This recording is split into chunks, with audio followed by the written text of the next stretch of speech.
نحمده ونصلي على رسوله الكريم اما بعد فاعوذ بالله من الشيطان الرجيم بسم الله الرحمن الرحيم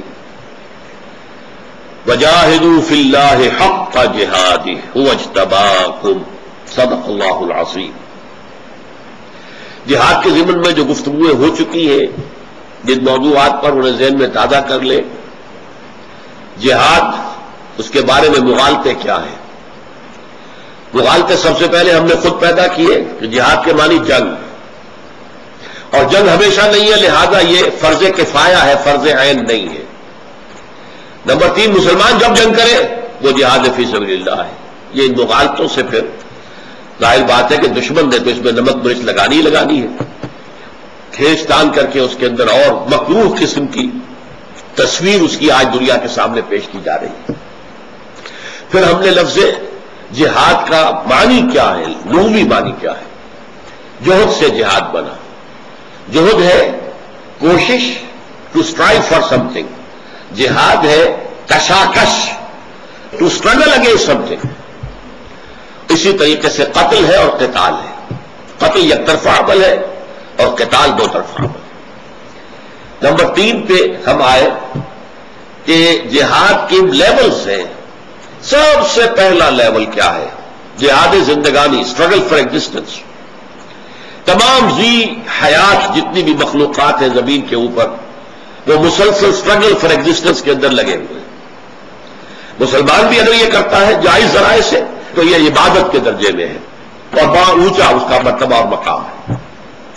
اس سے اوپر ہے جہاد حقوق کے حصول کے لیے، حریت، آزادی، سیلف ڈٹرمنیشن، خود اختیاری، یہ سب سے بڑا حق ہے۔ اس کے لیے جہاد، یہ بھی تمام نوع انسانی میں مشترک ہے۔ مسلمان بھی جب یہ جہاد کرے گا تو یقیناً، اور وہ اسلام کے اصولوں کے مطابق کرے گا تو یقیناً بڑے اجر و ثواب کا جو ہے وہ حقدار ہوگا، مستحق ہوگا، اور اگر اس ضمن میں جان بھی دے دے گا تو وہ اللہ کے ہاں شہید شمار ہوگا۔ حضور نے فرمایا من قتل دون مالہ فہو شہید۔ جو شخص اپنے مال کی حفاظت کرتے ہوئے مارا گیا وہ بھی شہید ہے۔ یعنی کسی ڈاکوؤں نے آ کر آپ کے گھر پر حملہ کر دیا ہے۔ اب ایک شکل تو یہ ہے کہ ہاتھ جوڑ دیں کہ بھائی ٹھیک ہے ہماری جانیں بخشی کر دو، تم باقی جو لینا ہے لے جاؤ، یا آپ راستے میں کہیں تھے کوئی ڈاکو آ گیا، آپ کہتے ہیں بھائی لے لو جو کچھ لینا ہے، اور ایک یہ کہ آپ کہتے نہیں، آپ رجسٹ کرتے ہیں اور آپ خبریں پڑھتے ہیں، مزاحمت پر اس کو گولی مار دی گئی۔ اب جس شخص نے اپنے مال کو بچانے کے لیے اپنی جان دے دی ہے وہ بھی اللہ کے ہاں شہید ہے۔ تو مال تو چھوٹی چیز ہے، آزادی، حریت بہت بڑی شے ہے۔ تو جس نے حریت کے لیے، آزادی کے لیے جان دی ہے وہ بھی یقیناً، اور وہ اسلام کے اصولوں سے ادھر ادھر نہیں ہوا، اس کے مطابق کی ہے اس نے جد و جہد، تو وہ بھی شہید ہے۔ اب آئیے تیسرے لیول پر۔ تیسرا لیول کا جہاد ہے کسی نظریے اور نظام کے لیے جہاد۔ یہ دو لفظ پہلے سمجھ لیں۔ ایک نظریہ ہوتا ہے آئیڈیالوجی، ایک اس نظریے کی بنیاد پر نظام بنتا ہے۔ مثلا مارکسزم یہ ایک نظریہ تھا، فلسفہ تھا، اس کی بنیاد پر نظام جو بنا وہ کمیونزم۔ اب اگر کوئی شخص اس نظریے کا قائل ہے، حامل ہے، مانتا ہے، اس کے اوپر لازم ہو جائے گا وہ جد و جہد کرے اس نظریے کی حکومت قائم کرنے کے لیے، کمیونزم کو قائم کرنے کے لیے جد و جہد کرے۔ تو اب یہ جد و جہد ہو رہی ہے نظریے کی بنیاد پر۔ وہ جو تھا جد و جہد حیات کی، جہاد زندگانی فرسٹ لیول، جہاد حریت یا جہاد حقوق سیکنڈ لیول، اب ہے نظریاتی جہاد، نظریات کے ساتھ نظام کا تصادم۔ اب ظاہر بات ہے کہ آپ کا ایک نظریہ ہے، میرا ایک نظریہ ہے، آپ کوشش کریں گے کہ آپ کو نظریے کو فروغ حاصل ہو، میں کوشش کروں گا کہ میرے نظریے کو فروغ حاصل ہو، تصادم ہوگا کہ نہیں؟ یہ جہاد ہے نظریاتی جہاد۔ نظریہ نظریے کے مقابلے میں آ گیا، فلسفہ فلسفے کے مقابلے میں آ گیا۔ اسی طرح آپ قائل ہیں کہ ایک اور نظام کے، کمیونزم کے، فرض کیجئے میں قائل ہوں بدقسمتی سے کیپٹلزم کا، سرمایہ داری کا، تو ٹکراؤ تو ہوگا نا آخر۔ آپ ادھر چاہتے ہیں لے جانا قوم کو، میں ادھر لے جانا چاہتا ہوں۔ تو یہ ہے نظریے اور نظام کی بنیاد پر جہاد۔ اب اس کے لیے میں نے مثال آپ کو پہلے دے دی ہے اسلام سے باہر کی، تاکہ آپ بات کو سمجھیں۔ اسلامی اصطلاحات کے سمجھنے میں تھوڑی سی گڑبڑ ہو جاتی ہے، صدیوں کے انحطاط کی وجہ سے ان اصطلاحات کے مفہوم میں کچھ تبدیلی ہو گئی ہے، محدودیت پیدا ہو گئی۔ تو جیسے مارکسزم ایک فلسفہ، ایک نظریہ، اور اس کی بنیاد پر بننے والا نظام کمیونزم، کیونکہ ابھی یہ ماضی قریب کی بات ہے، زیادہ عرصہ تو نہیں ہوا، اور کمیونزم کی پوری طرح بہت واقع بھی نہیں ہوئی ہے۔ اور اب جو آ رہا ہے نیو ورلڈ آرڈر، اور اس میں جو ورلڈ ٹریڈ آرگنائزیشن، گلوبلائزیشن کی جو کوششیں ہو رہی ہیں، اس کے خلاف رد و عمل جو پیدا ہو رہا ہے امریکہ میں اور یورپ میں، آپ کو اس کا اندازہ ہونا چاہیے۔ ہو سکتا ہے کہ اگر دنیا میں اسلام نہ آیا تو کمیونزم کسی اور نئی شکل میں دوبارہ دنیا میں آ جائے گا، تھوڑی سی شکل مختلف ہوگی، آ جائے گا، رد عمل ہے۔ اس لیے کہ یہ جو کیپٹلزم کا نظام ہے یہ بڑا ظالمانہ نظام ہے، بڑا نامنصفانہ نظام ہے، بڑا ایکسپلائٹیٹو نظام ہے، استحصالی نظام ہے، اور اب یہ گلوبل ہو رہا ہے۔ ذرا غور کیجیے، پہلے یہ ملکوں کے اندر تھا، اپنے معاشروں کی سطح پر تھا، اب یہ گلوبلائز ہو رہا ہے، تو اس کے خلاف فطرت انسانی ریوولٹ کرے گی۔ تو میں عرض کر رہا تھا کہ تیسری سطح جو ہے وہ جہاد کی ہے نظریے اور نظام کی بنیاد پر۔ اب اس میں دیکھیے بندہ مسلم کا نظریہ کیا ہے؟ ایمان۔ ایمان کے نتیجے میں حاکمیت اللہ کی، ہر شے کی ملکیت تامہ اللہ کی، تمام انسان مساوی۔ سورہ حجرات میں ہم پڑھ چکے ہیں، یا ایھا الناس انا خلقناکم من ذکر و انثی وجعلناکم شعوبا وقبائل لتعارفوا ان اکرمکم عند اللہ اتقاکم۔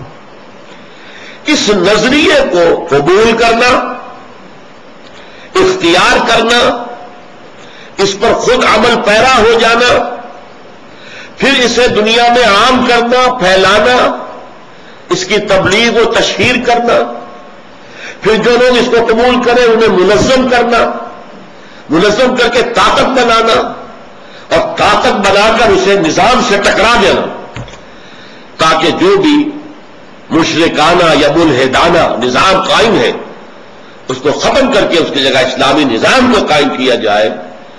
یہ ہے جہاد فی سبیل اللہ۔ ایمان اللہ کا نظریہ ہے، اللہ کا دیا ہوا حقیقت کا وہ علم فلسفہ جو اللہ نے ہمیں عطا کیا ہے، جو کسی انسان کے اپنے تصور اور تخیل کی پیداوار نہیں ہے، جو انسانی فلسفے اور منطق کے نتیجے میں وجود میں نہیں آیا، اللہ کا عطا کرتا ہے علم حقیقت، وہ ایمان ہے۔ تو اب اس ایمان سے جو جہاد شروع ہوا، پہلے اسے خود اختیار کرنا، پھر اس کا پرچار کرنا، پھر اسے قائم کرنا، یہ تین بڑے بڑے مرحلے ہیں جہاد فی سبیل اللہ کے۔ پہلی بات تو یہ یاد رکھیے، یعنی جو ڈور کا سرا ہے وہ آپ کو ہاتھ سے نہیں دینا ہے۔ سرا کہاں سے چلے ہم؟ جہاد کی پہلی منزل جہاد زندگانی، جو تمام ذی حیات مخلوقات کے اندر مشترک ہے۔ دوسری منزل جہاد فی سبیل الحقوق، جہاد فی سبیل الحریہ، آزادی کے لیے، حقوق کے لیے جہاد، یہ بھی تمام انسانوں کے اندر مشترک ہے۔ اب آگے نظریے اور نظام کا جہاد ہے، یہ تیسرا لیول ہے۔ اس میں ظاہر بات ہے نظریات مختلف ہیں، ایک مارکسزم ہے، اس کی بنیاد پر کمیونزم وجود میں آ رہا ہے، ایک لبرلزم ہے اور اس کی بنیاد پر کیپٹلزم وجود میں آ رہا ہے، ایک ایمان ہے اور ایمان کی بنیاد پر اسلامی نظام وجود میں آتا ہے۔ یہ نظام تو ٹکرائیں گے، نظریات ٹکرائیں گے، تصورات ٹکرائیں گے۔ یہ جو نظریاتی اور نظامی نظاموں کا باہمی ٹکراؤ ہے، یہ جب اللہ کے لیے کیا جا رہا ہو، ایمان کے لیے کیا جا رہا ہو، اسلامی نظام کے لیے کیا جا رہا ہو، تو یہ جہاد فی سبیل اللہ ہے۔ اب اس جہاد فی سبیل اللہ کے بھی تین لیول ہیں، ان کو اچھی طرح آئیڈینٹیفائی کیجیے۔ اس لیے میں بار بار دوہرا رہا ہوں، پہلے اس نظریے کو خود اختیار کرنا، پھر اس کو عام کرنا اور پھیلانا، پھر اسے قائم کرنا، یہ تین لیول ہو گئے نا۔ اب سب سے پہلا جہاد، ہم نے اگر نظریہ مانا ہے، اللہ کو مانا، رسول کو مانا، آخرت کو مانا، قرآن کو مانا، سب کو مانا، اسے خود عملاً اختیار کرنا، یہ پہلی منزل ہے جہاد کی۔ اللہ کو مانا ہے تو اللہ کے احکام کو ماننا ہوگا، رسول کو مانا ہے تو رسول کے فرمان کو ماننا ہوگا، قرآن کو مانا ہے تو قرآن نے جس شے کو حلال کہا ہے اسی پر اکتفا کرنی ہوگی، جس شے کو حرام قرار دیا ہے اس سے اجتناب کرنا ہوگا۔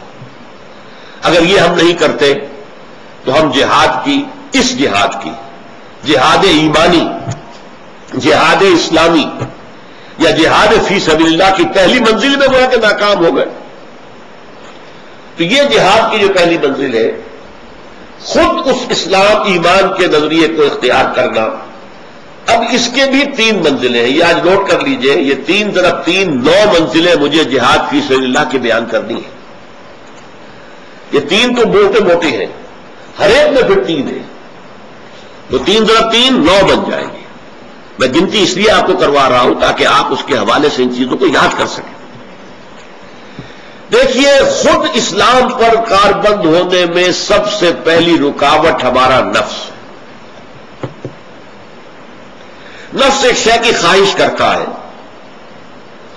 اور مجھے معلوم ہے کہ یہ حرام ہے اللہ کے قانون کے مطابق۔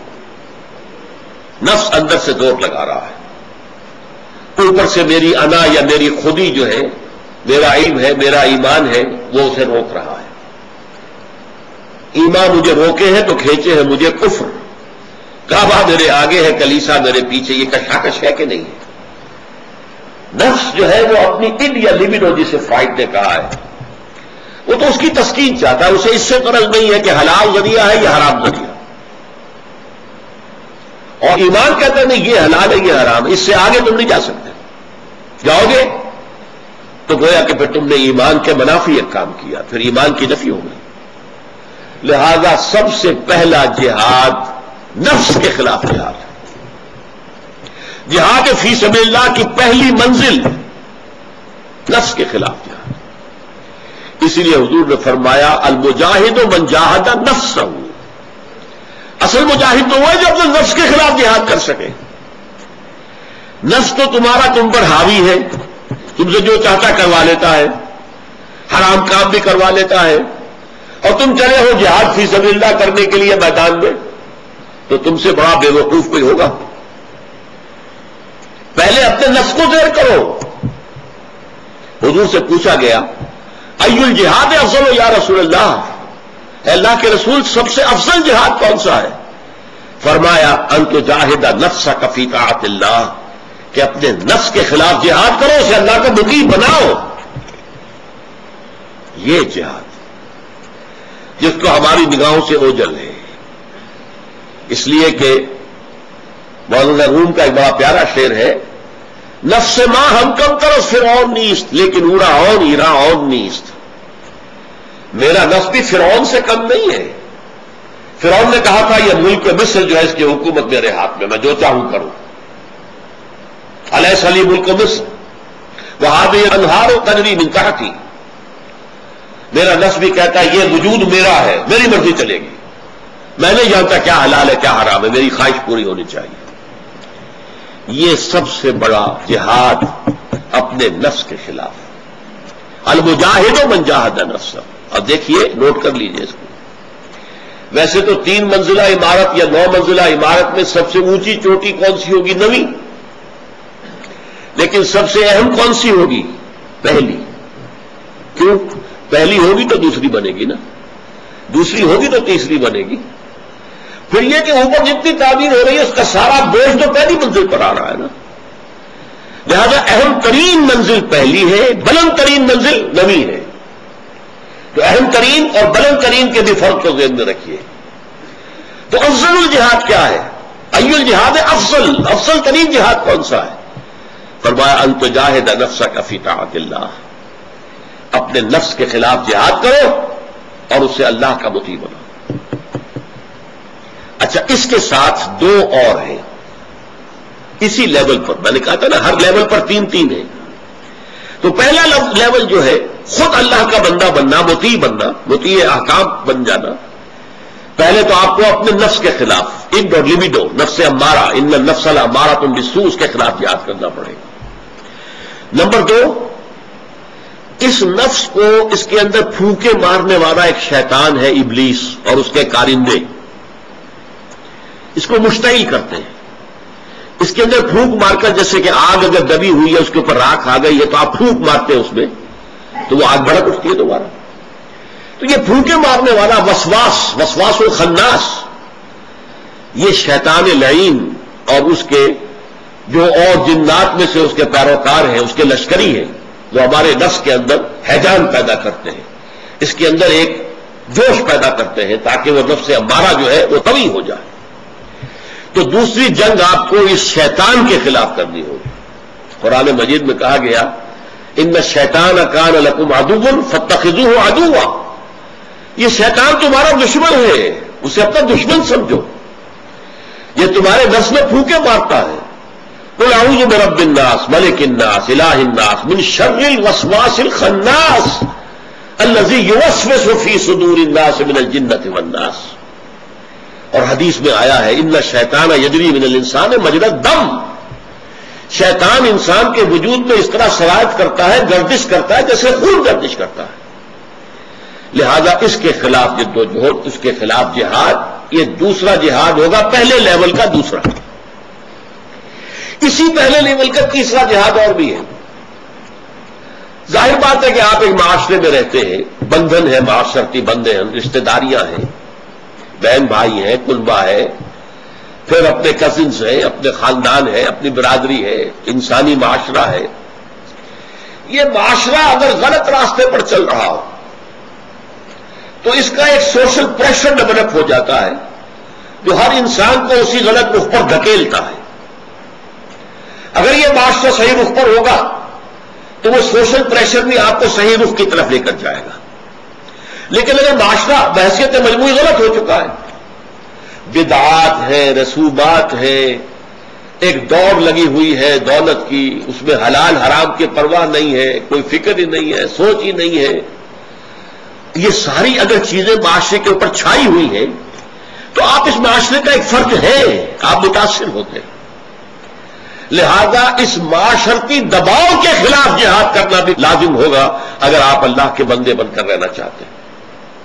یہ بالکل ایسے ہی ہے جیسے کوئی ہجوم جو ہے وہ ایک طرف چل رہا ہے، اس رخ پر جانا آپ کے لیے بڑا آسان ہے، اس کے ساتھ ہی ساتھ چلتے جائیے، بلکہ آپ نہیں چلیں گے تو کوئی دھکا دے کے چلا دے گا آپ کو ادھر، لیکن اس خلاف جانا بڑا مشکل کام۔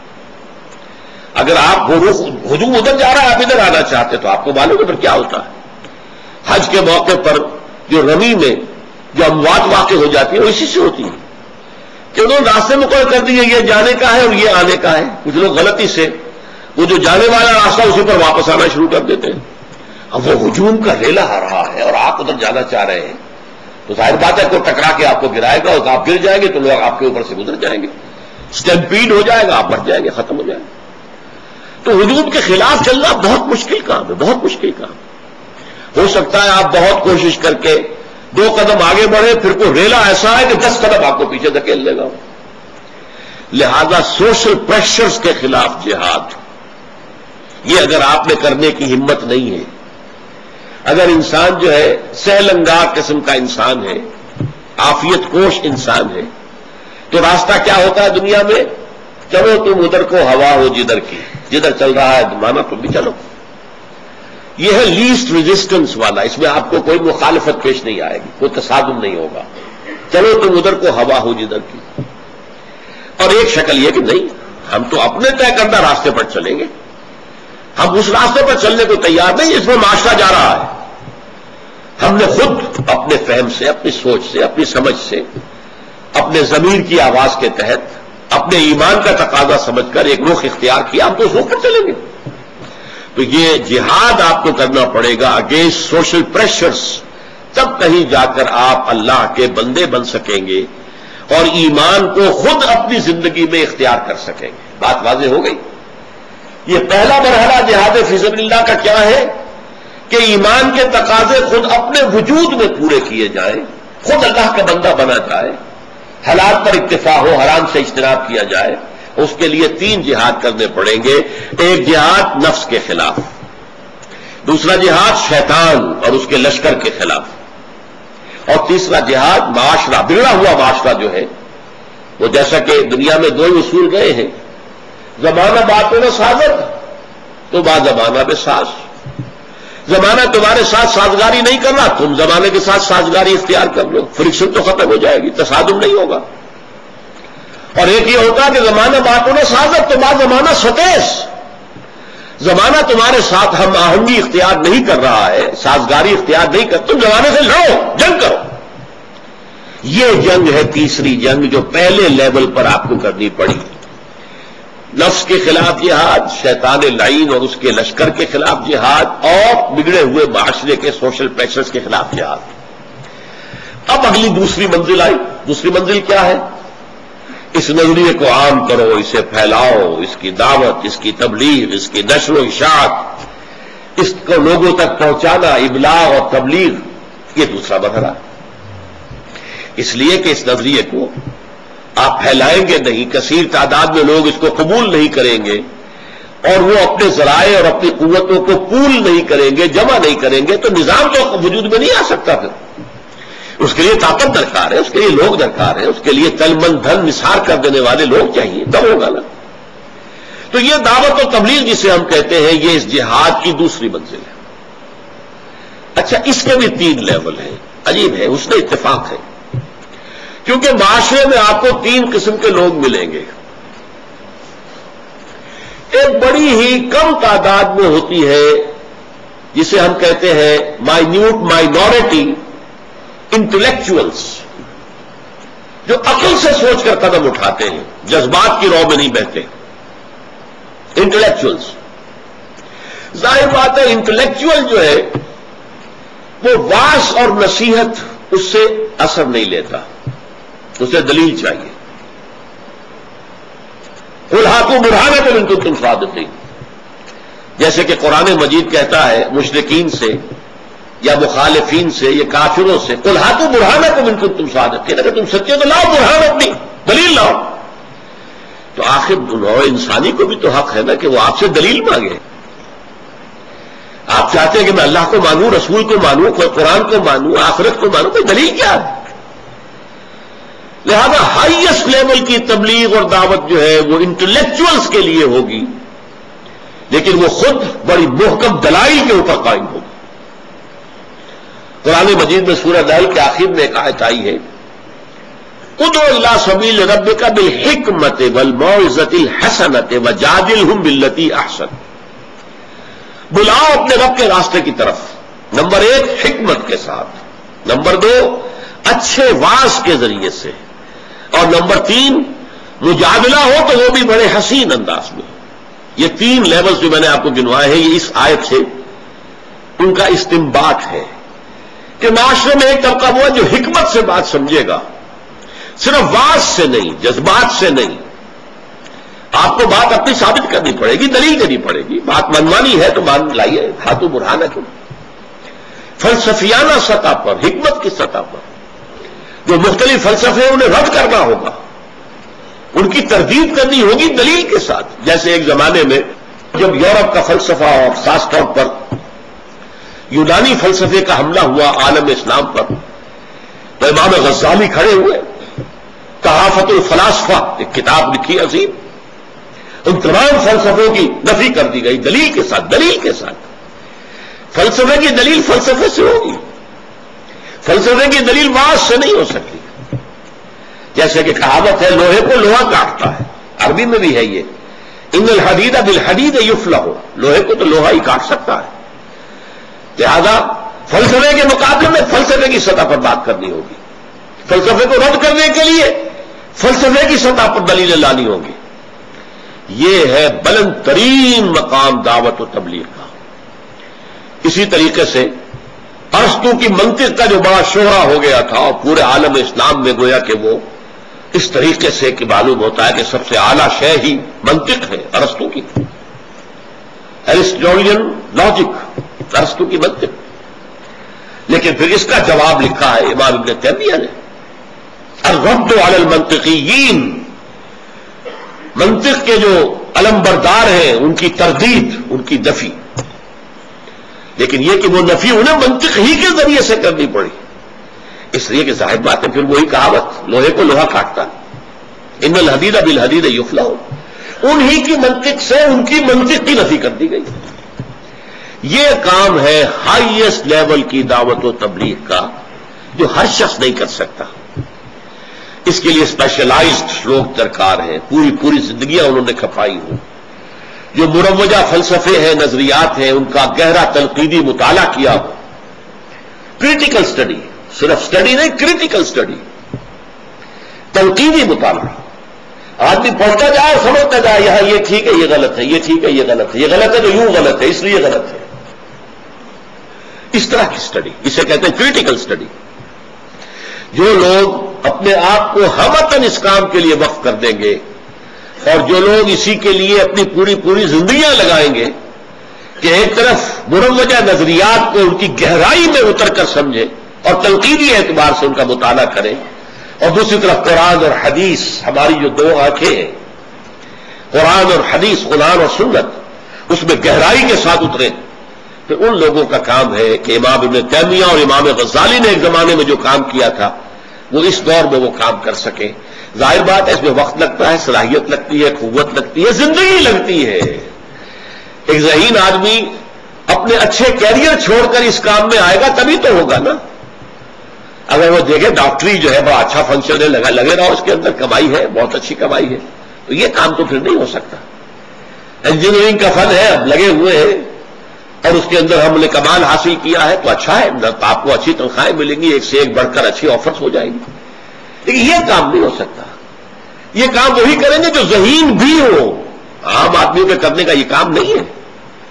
ذہانت اللہ نے انہیں دی ہو بنیادی طور پر، اور پھر وہ اپنے آپ کو ہمہ وقت اس کام کے لیے لگا دیں اور بھول جائے اچھے کیریئر کو اور اعلیٰ معیار زندگی کو بھول جائے، بلکہ فاقوں کے لیے تیار ہو جائے۔ آپ کو معلوم ہونا چاہیے جب یہ داس کیپیٹل کتاب لکھی تھی مارکس نے تو اس پر فاقے بھی آ رہے تھے، وہ جرمنی میں مقیم تھا، اور وہ کتاب جس نے ایک نظریہ پیدا کیا مارکسزم، جس پر کمیونزم کا نظام آیا اور انقلاب برپا ہوا، اس کتاب کا لکھنے والا فاقے بھی جھیل رہا تھا۔ تو دنیا میں جسے ہم کہتے ہیں کریٹو ورک، تخلیقی کام، وہ تو اس طرح سے نہیں ہوتا کہ آپ بڑے آرام سے بنگلوں میں رہتے ہو، کوئی سرکاری جو ہے محکمے کی کوئی بہت اونچی پوسٹ آپ کے پاس ہو، تو وہ کام نہیں ہوتا۔ وہ کام تو ہمہ وقت اپنے آپ کو جھونک دے کر ہوتا ہے، اور یہ دعوت و تبلیغ کی بلند ترین منزل ہے۔ بارک اللہ لی ولکم فی القرآن العظیم ونفعنی وإیاکم بالآیات والذکر الحکیم۔